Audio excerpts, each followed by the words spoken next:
Nama liga no mo ari akwari. Nguli yare. Malo awno namu. Nama li ngble videm.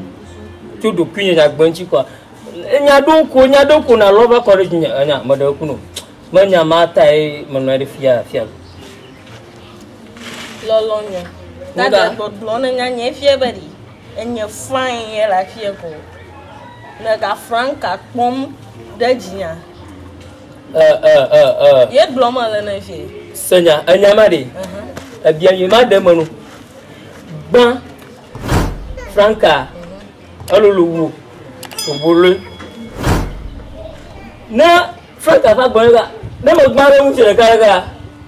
O se ba dis we. Nyama hia fomo. Ta jari ga mu anya. Nyama do abo. Matres, nyama hia matres o. Mu na mplo nyama. Franca mrani, mamna na jiko abo. Funyo. Wa o ale abanari. Wi le bone a happy de keda. Mama ka matres flaga. Mama matres gba be me student matres on 6 inches toi. Afima va vo. Moda kuno. Agorari ne lolo ha gareke, ne gara su ha gareke.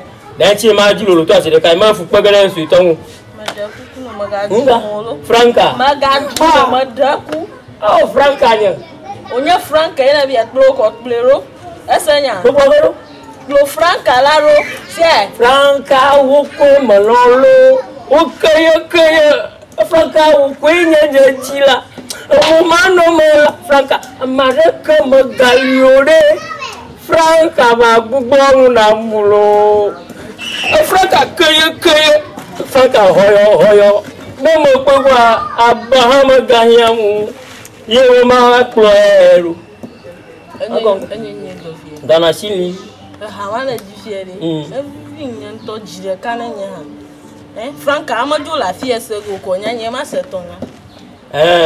Maji tona wa. Na le kana do tu via se Franca toi. Ado to na se toi. Ado to na se toi. Bo ne mo nya du magaji nya na mulo ho.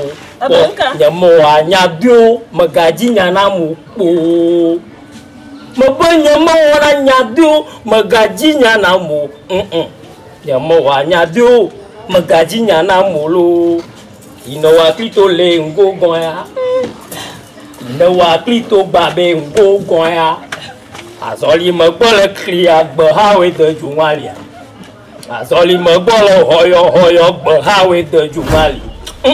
Ya mo wa nya de magaji nya na mu o imole bon to ari you know jo dade be ino inde bonya fie ko juma mala fie azadore fie de na Franca gbolo asanya yi Franca gbo anya mala fie ame ti o hia oganu ndika echo ndie ko na yo Franca la ngwe do ma bala fie ba ma resho boyfriend ohin de ma la di ohin